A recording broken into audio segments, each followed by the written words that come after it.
Hello friends, my self doctor Rakesh और आज हम लोग देखने वाले हैं बीएचएम के इंट्रोडक्शन पार्ट को। हम लोगों ने पहला वीडियो में इंट्रोडक्शन के देख लिए हैं, उसका हम लिंक आपको डिस्क्रिप्शन में भी डाल देंगे कि आपको आज हम लोग इस लेक्चर में देखने वाले हैं बीएचएम का बहुत ही इंपॉर्टेंट चीजें। इस लेक्चर में क्या क्या है वो चीजें, hospital operation managers duty and responsibility. Next हमारा है types of hospital operation management. देखने वाले हम लोग कितने टाइप्स का हॉस्पिटल मैनेजमेंट टाइप्स हैं। Why is operation management is importance, why operation management importance, What are the benefits of operation management? Benefit क्या है ऑपरेशन मैनेजमेंट के, इसको देखने वाले हैं हम लोग। सबसे पहले समझते हैं कि ऑपरेशन मैनेजमेंट ड्यूटीज क्या होती है, मैनेजर्स की ड्यूटीज एंड रिस्पांसिबिलिटीज क्या होती है। तो देखेंगे तो सबसे ज्यादा बहुत ही ज्यादा ऑपरेशन मैनेजमेंट का जरूरत होती है ड्यूटीज में। क्या क्या है वो सबसे देखिए। हॉस्पिटल में तो डेली टास्क होते हैं, न्यू टास्क, रोज नया काम आ गया, कभी कोई पेशेंट आ गए, कोई पेशेंट आ गए, तो डेली जो है आपका कैसे चलेगा हॉस्पिटल्स का, डेली थोड़ा बहुत डिफरेंशिएशन होते हैं, उसको मैनेज करने का काम किसका है हमारा, तो हॉस्पिटल ऑपरेशन मैनेजमेंट का। The operation management department of a hospital performs many tasks related to overseeing the day-to-day functioning of the hospital. Daily देखने का जो टास्क है वो किसका, हमारा ऑपरेशन मैनेजमेंट का। ड्यूटीज एंड रिस्पांसिबिलिटीज को देखेंगे तो ऑप्टिमाइजिंग बजट, बजट को क्या करना है आपको, मिनिमम करना है, ऑप्टिमाइज करना है, बजट क्या बनेगा, कैसे बनेगा, ठीक है ना, और क्या होना चाहिए बजट, डेली का डेली वो बनाना है आप लोग। Applying for grants and other functioning भी देखते रहना है। उसके बाद establishing financial goal and implement strategy to reach them. आप उसको बढ़ाने के लिए क्या स्ट्रेटजी लगानी होती है, क्या फाइनेंशियल गोल होते हैं, कितने डेली इनकम होना है, क्या करना है, ये सब चीजें आपकी हो गई। दूसरा चीज है क्रिएटिंग पॉलिसी, न्यू क्रिएटिव कैसे हॉस्पिटल को ज्यादा से ज्यादा बेनिफिट दिलाना है, उसके लिए क्या करना होगा, पॉलिसीज बनाते रहना है। सभी हॉस्पिटल का अपना पॉलिसी होता है, आपको पॉलिसी बनाना है for the operations and excellent care, ताकि अच्छे से आप उस हॉस्पिटल को चला सके, ठीक है ना। लीगल स्टैंडर्ड्स को आपको ही ऑपरेशन मैनेजमेंट की रिस्पांसिबिलिटी होती है कि hospital by the documentation by the government का जो भी हॉस्पिटल एथिक्स बनाया गया है, हॉस्पिटल्स का जो भी रूल बनाया गया है, आईपीसी बनाए गए हैं, ठीक है ना, क्या क्या डॉक्यूमेंट्स होनी चाहिए, ये सबको भी फॉलो करने का काम है हमारा। लीगल डॉक्यूमेंट्स जितने भी होनी चाहिए उस पर लीगल एडवाइस होनी चाहिए। Medical provided regularly update their license and participates in continue education and professional departments. आप लोग मैनेजर का काम क्या है कि जो भी लीगल प्रोसेस है, लाइसेंस है, उस सब चीज को करते हुए, ठीक है ना, नया नया चीजें क्या चल रही है सरकार में पेपर्स से, ठीक है ना, गवर्नमेंट लीगल क्या क्या आया है, प्रोफेशनल डेवलपमेंट हॉस्पिटल में क्या क्या बदलाव होनी चाहिए सरकार के द्वारा कहा गया है, वो सब चीज का भी स्टडी करते हुए और नेक्स्ट की तरफ आगे की तरफ आपको बढ़ाना है हॉस्पिटल्स को, ठीक है ना। Partnerships with others legal health care facilities, जितने भी है पार्टनरशिप, जो जैसे जैसे मर्ज करना होता है हॉस्पिटल्स को, जैसे हॉस्पिटल को चलाने के लिए क्या क्या डॉक्यूमेंट्स होने चाहिए, कैसे लीगल लोकल सपोर्ट कैसे क्या क्या होना चाहिए, आप कहीं रह रहे हैं वहां का लीगल क्या, जैसे कि अगर पटना में आप हैं तो पटना में क्या है प्रोसेस, म्युनिसिपल से क्या क्या लेनी पड़ती है, अगर आप अदर स्टेट में है जैसे यूपी में है, अगर आप लखनऊ के लिए हैं, कहीं भी हैं आप, तो उसमें कैसे कैसे चलाना है आपको, वो लोकल फैसिलिटीज क्या है, आप वहां पर क्या प्रोवाइड करा सकते हैं, कैसे, ये सब चीजों पर भी आपको ध्यान रहना है। For the community care, for the community, community मतलब समाज में जितने भी हैं सोशल डिजीज हैं, जैसे कि इंडेमिक डिजीज है, पेंडेमिक डिजीज है, और ये सब पेंडेमिक डिजीज या स्पोरेडिक डिजीज है, जो भी डिजीज है उसको कंट्रोल करने का क्या है, कैसे प्रोवाइड करना है लोकल हेल्थ केयर की, और क्या पॉलिसी लानी है, इस पर भी आपको विचार करनी है।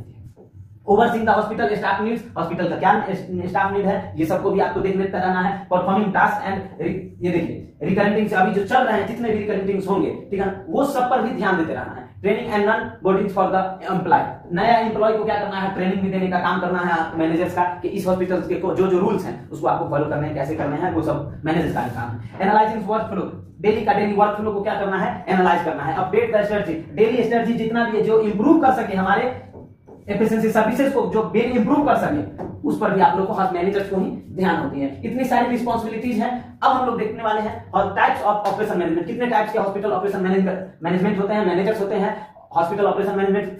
उसके बाद सबसे पहला हमारा है क्लिनिकल मैनेजर, नेक्स्ट हमारा हेल्थ इंफॉर्मेटिव मैनेजर्स है, थर्ड हमारा है ह्यूमन रिसोर्स मैनेजर जिसे कहते हैं, fourth number chief financial officers होते हैं, और सीईओ जिसे हम लोग चीफ एजुकेटिव ऑफिसर्स कहते हैं, ठीक है ना, एजुकेटिव ऑफिसर। ये चार तरह के हमारे पास 5 तरह के हॉस्पिटल ऑपरेशन मैनेजमेंट होते हैं। सबसे पहले हम लोग समझते हैं क्लिनिकल मैनेजर्स को, कि आखिर क्लिनिकल मैनेजर्स होते कौन है, क्लिनिकल मैनेजर्स का काम क्या होती है, ड्यूटीज क्या होती है। तो सबसे पहले है हमारा क्लिनिकल मैनेजर्स का, अगर मैनेजर का देखेंगे तो हम बोथ है, पर्सनल्स भी है एंड फाइनेंशियल्स भी है, यानी कि जो काम भी कर रहा है वो भी, और अंदर के साथ साथ आपको क्या करना है, फाइनेंशियली भी देखना है आपको, ड्यूटीज होती है। दूसरा है recruit and train, new employ को ट्रेन करने का काम किसका है, तो क्लिनिकल मैनेजर्स का। हॉस्पिटल पॉलिसीज को समझाते हुए और ये करना है आपको, प्रोसेस करना है, ओवरसीइंग द डेली, आपको यही क्लिनिकल मैनेजर की है, जो ऑपरेशन मैनेजमेंट का एक समझिए कि बेसिक चीज है, जो सबसे बेसिक चीज है, रूट जो होनी चाहिए, वो हमारे क्लिनिकल मैनेजर्स होते हैं।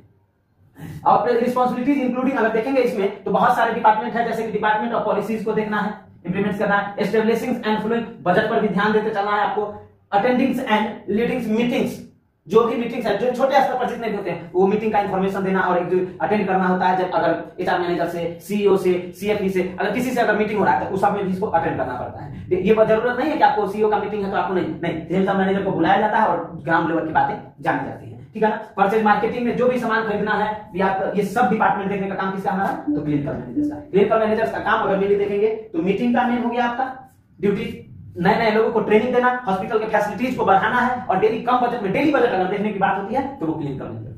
आज कितने खर्च होंगे, क्या होगा, एक्स्ट्रा खर्चेस क्या है, कम खर्च कैसे होगा, ये सब चीजें डेली खर्च है, डेली बेसिस और प्राइमरी जो होते हैं हमारे क्लिनिकल मैनेजर्स होते हैं। नेक्स्ट हम लोग देखने वाले हैं health information managers. Health information manager का काम क्या होता है, तो मेनली इसका काम होता है पेशेंट के ऊपर।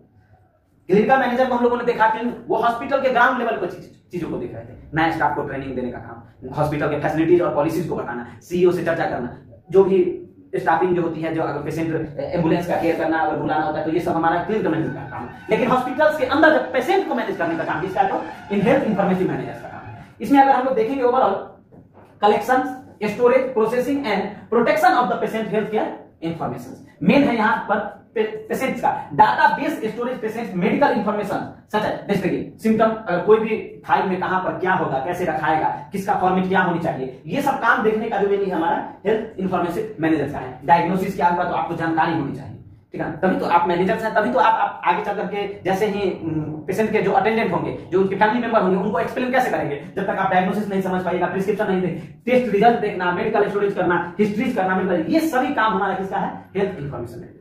डॉक्टर्स का काम है पेशेंट का ट्रीटमेंट करना और उसको मैनेज करने का काम किसका है, तो हेल्थ इंफॉर्मेशन मैनेजर का, ठीक है ना। एजुकेट है, कॉन्फिडेंशियल्स भी, जितने भी पेशेंट का कॉन्फिडेंशियल बातें होती है, कभी ये होता है कि पेशेंट को अगर कुछ हो तो ये आप डायरेक्ट उसके अटेंडेंट से बात नहीं कर सकते, इस चीज का ध्यान रखना है, ठीक है ना। यानी कि उसके अंदर की बातों को अटेंडेंट से बचा करके पेशेंट का पर्सनल केयर बचाते हुए आपको उस चीज का एक्सप्लेनेशन भी कौन करेगा, तो हेल्थ इंफॉर्मेशन मैनेजर। इसमें देखेंगे तो legal standards for the protection and managing patient data. अगर कोई आरटी का केस आ गया, कोई लीगल केस आ गया, तो लीगल केस को मैनेज करने का काम किसका है, इंफॉर्मेटिव मैनेजर, ना कि क्लिनिकल मैनेजर। मान लेते हैं कोई हैंगिंग का केस आ गया तो पुलिस इंफॉर्मेशन तो एक देना होगा, आईपीसी के तहत 29 के तहत जितने भी आईपीसी है, मेडिकल एथिक्स कुछ है बनाए गए, 302A 302B बहुत सारे हैं जो मेडिकल एथिक्स में, ये रेप केस आ गया तो इसमें पुलिस इंफॉर्मेशन देनी है आपको, ठीक है। जितने भी लीगल केस है ये सब मैनेज करने का काम किसका है, हेल्थ इंफॉर्मेटिव मैनेजर का। ये सब हमारे काम हो गए इंफॉर्मेटिव मैनेजर का। नेक्स्ट हम लोग देखते हैं ह्यूमन रिसोर्स मैनेजर, जिसे हम लोग एचआर भी कहते हैं। HR manager of hospital overseeing various administrative functions that relate to the its employees and conduct the duties. ये एचआर मैनेजर का काम क्या है कि कौन आदमी कहां काम करेगा, कैसे करेगा, एग्जीक्यूट करना, रूटीन बनाना आपका, ठीक है ना, शेड्यूल करना, इसका काम है मेनली जो है शेड्यूल, रिक्रूटिंग करना, ओवरव्यू, प्रोफेशनल डेवलपमेंट, ट्रेनिंग अगर देखा जाए, ठीक है ना। जितने भी एचआर मैनेजर का काम क्या है, जो नीचे क्लिनिकल मैनेजर्स है, हेल्थ मैनेजर्स है, सुपरवाइजर है, ये सबको प्रोफेशनली ट्रेन करने का काम। ये अंदर में हमारे नर्सिंग स्टाफ जो काम कर रहे हैं, सुपर काम कर रहा है, उस पर ज्यादा नहीं ध्यान देना। सुपर को काम कराने वाले अगर हमारे ऊपर जितने भी स्टाफ हैं, मैनेजर्स हैं, ठीक है, उन लोगों का ट्रेनिंग करने का काम क्या है, ये एचआर मैनेजर्स का। एचआर मैनेजर बड़े बड़े ऊंचे पोस्ट पर जितने भी स्टाफ होते हैं उसको ट्रेनिंग देने का काम करता है। HR manager way to work अगर देखते हैं इसका तो direct to understand hospitals long term and short term goals. HR manager का फ्यूचर तक का और अभी एक हफ्ता क्या क्या चलेगा। डेली मैनेजर क्या था, वो क्लिनिकल मैनेजर का काम क्या था, डेली का शेड्यूल करना, देखना, ठीक है ना। एचआर मैनेजर का देखेंगे तो लॉन्ग टर्म, इस साल में इतना बजट होगा, इतना खर्च दिया जाएगा, इस साल में ये काम होनी चाहिए, ये टारगेट देने का काम, ये सब काम किसका है, तुम्हारा एचआर मैनेजर का। मेनली अगर देखेंगे तो इन्हीं का काम। अब हम लोग नेक्स्ट समझते हैं स्ट्रेटजी, रिस्क, गोल, जो भी चीजें हैं, एम्प्लॉय का कंसर्न, ठीक है, direct officials, file employee, paperwork and communications, policy update, department leader. हर डिपार्टमेंट के लीडर से डायरेक्ट इसका कनेक्ट होता है, ठीक है ना। हर डिपार्टमेंट के लीडर से इनका काम होता है। नेक्स्ट हम लोग देखते हैं चीफ फाइनेंशियल ऑफिसर्स। ये मेनली देखेंगे तो फाइनेंशियल वर्ड से ही क्लियर हो जा रहा है हमारा कि फाइनेंशियल ऑफिसर का काम क्या होगा, तो mainly financial statements, financial statements and report करना है, इनके ऊपर सीईओ होते हैं। ये एचआर मैनेजर से भी थोड़ा सा बड़ा पोस्ट होता है। सबसे आ गया clinical manager, health informative manager, उसके बाद हमारे हो गए एचआर मैनेजर, उसके बाद हो गए चीफ फाइनेंशियल ऑफिसर और सबसे ऊपर सीईओ। सीईओ से ऊपर होते हैं डायरेक्टर, बोर्ड ऑफ मेंबर्स और जो भी होते हैं हम लोग के ऊपर चले जाते हैं। मालिक अगर कहा जाए तो ओनरशिप जिनके पास होती है। मेनली इसमें अगर देखेंगे create and monitor budget, mainly इनका जो है हर ध्यान देखेंगे तो बजट पर ज्यादा ध्यान। Develop strategy to reduce expense, खर्चा कम हो और इंक्रीज रेवेन्यू, और पैसा ज्यादा कैसे बनेगा। यानी कि देखा जाए तो पैसा वाला आदमी है, पैसा चीज को ही, पैसा वाला ही चीजों को ये देखने का काम करता है। इसके बाद देखेंगे सीईओ CFO के बारे में अगर देखते हैं, चीफ फाइनेंशियल ऑफिसर्स वर्क ए हॉस्पिटल बोर्ड एग्जीक्यूटिव में significant decision about the hospitals goals and direction. Hospital कैसे चलेगा, हॉस्पिटल का क्या स्ट्रेटजी होगी, एचआर मैनेजर को ये प्रिपेयर करेगा और ये इसका जब भी मीटिंग होंगे, ठीक है ना, तो एचआर मैनेजर से क्या क्या करना है लॉन्ग टर्म, इनका भी फाइनेंशियल ऑफिसर का बहुत बड़ी चीज होती है कि अगर ये जो कह दिया इसका रूल बन जाता है उसके लिए। हम लोग देखते हैं, नेक्स्ट देखते हैं CEO, chief executive officer. CEO of hospitals, देखिए ये सबसे सीनियर लेवल लीडर होते हैं, सबसे सीनियर लेवल लीडर वो planning set the goal and, ये देखिए ये प्लान गोल एंड डायरेक्टेड भी करने का काम हमारा फाइनेंशियल ऑफिसर का भी था, लेकिन उनको भी ऊपर गाइडलाइन के लिए कौन है, तो सीईओ है। Direction of the whole future operation, ये मेन मालिक होते हैं हॉस्पिटल्स के। अगर देखा जाए तो मालिक के बाद जो स्थान होता है वो हमारा सीईओ का होता है। They oversee the hospital human resource department, यानी कि एचआर मैनेजर का भी ऊपर है, ठीक है ना, एचआर मैनेजर को। और फाइनेंशियल स्ट्रेटजी जिसको हम लोगों ने बोला था चीफ फाइनेंशियल ऑफिसर सीएफओ, उनका भी, और इंटरनल ऑर्गेनाइजेशन जितने भी हैं जैसे कि हेल्थ इंफॉर्मेटिव मैनेजर और ये क्लिनिकल मैनेजर, वो सबके ऊपर, ठीक है ना, और ये सबको इंश्योर इट करते हैं, अकेले ये सभी चीजों को डायरेक्ट करते हैं, ठीक है ना। कि अगर एचआर मैनेजर से जरूरी नहीं है कि क्लिनिकल मैनेजर को फाइनेंशियल ऑफिसर मैनेजर से मिलना होगा, वो डायरेक्ट सीईओ से मिलकर भी अपना काम कर सकते हैं, ठीक है ना। मेनली एचआर मैनेजर होते हैं। उसके बाद अगर हम लोग देखें टॉप लेवल एग्जीक्यूटिव डिसीजन जितने भी होते हैं हॉस्पिटल्स को चलाने के लिए, ठीक है ना, वो सीईओ ही होते हैं। नेक्स्ट हम लोग समझते हैं व्हाई ऑपरेशन मैनेजमेंट, जरूरत क्यों है ऑपरेशन मैनेजमेंट का। फॉर द कोऑर्डिनेशन, अगर ये ना रहे तो कोऑर्डिनेशन हॉस्पिटल फैसिलिटीज का नहीं होगा। तो ऑपरेशन मैनेजमेंट का सबसे पहला इंपॉर्टेंस क्या है आपका, कि कोई भी चीजों को चलाना है तो उसके लिए ऑपरेशन मैनेजमेंट का होना बहुत जरूरी है। ये क्या करते हैं, इंटेंसिव और इमरजेंसी केयर को भी हॉस्पिटल्स को प्रोवाइड कराने का काम करते हैं ऑपरेशन मैनेजमेंट। अगर ऑपरेशन मैनेजर ना हो तो इमरजेंसी में क्या काम कैसे होना चाहिए, क्या प्लानिंग होना चाहिए, ये सब दिक्कतें हो जाती है, डायरेक्ट अकेले डॉक्टर नहीं कर सकते। दे रन, देखिए हॉस्पिटल को चलाने के लिए ये इनका बहुत ज्यादा रिस्पॉन्स, अगर ये रहते हैं तभी आप हॉस्पिटल अच्छे से चला पाइएगा, मैनेजर का ही काम। दे आल्सो स्टाफिंग, ये सबसे इंपॉर्टेंट काम करते हैं आपके, जो स्टाफ जितने भी हैं आपको स्टाफिंग करने में, स्टाफ नहीं आ रहा है, नीड कितना जरूरत है, लीगल रेगुलेशंस क्या है, बजट क्या है, ये सब काम कौन करेगा, ऑपरेशन मैनेजमेंट करेगा। ये ऑपरेशन मैनेजमेंट का होना बहुत जरूरत है, ठीक है ना। आगे हम लोग नेक्स्ट देखेंगे structures and organization, good administrative provide भी कराने का काम करेंगे। हेल्प मेडिकल प्रोफेशनल परफॉर्मेंस, यानी कि responsibilities and provide excellent care. Manager रहेंगे तो हॉस्पिटल बहुत अच्छे से चलेगा, याद रखिए। तो ये इसलिए आपको मैनेजर रखना जरूरत है, ठीक है ना। डायरेक्ट डॉक्टर हर चीज नहीं कर सकता, डॉक्टर हर चीजें नहीं कर सकते हैं, तो वहां पर मैनेजर ही है जो हर चीजों को मैनेज करने का, कैसे मैनेज होगा ये सब चीजें उनकी रिस्पांसिबिलिटी।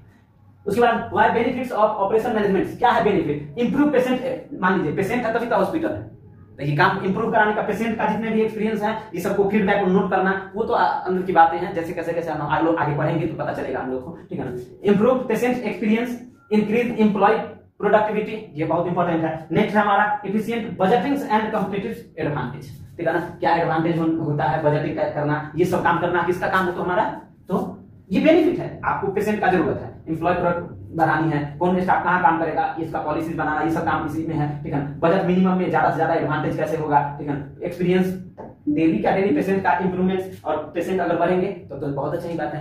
आज हम लोगों ने देखा ये सब टॉपिक कंप्लीट हुआ। नेक्स्ट हम लोग नेक्स्ट लेक्चर में देखने वाले हैं, अभी हम लोग का ऑपरेशन मैनेजमेंट का फर्स्ट यूनिट ही चल रहा है। टोटल 6 यूनिट में अभी हम लोग इंट्रोडक्शन में कुछ फर्स्ट यूनिट को ही देख रहे हैं। कल से हम लोग हॉस्पिटल जो फर्स्ट यूनिट में types of doctors and hospital infrastructures, और साथ में हम लोग हॉस्पिटल इंफ्रास्ट्रक्चर्स में receptions, OT, major OT, minor OT क्या होते हैं, ये सभी चीजें हम लोग अंदर में देखने वाले हैं अगले वीडियो में। इस वीडियो में इतना ही है, तब तक के लिए धन्यवाद आप लोग को। और देखिए, और जो भी बीएचएम का सिलेबस से रिलेटेड कोई भी चीजें अगर आपको जाननी होगी तो आप कमेंट में पूछ सकते हैं और हम लोग उस पर वीडियो बनाएंगे। तब तक के लिए आप लोग पढ़िए और आप लोगों को best of luck for study. Thank you.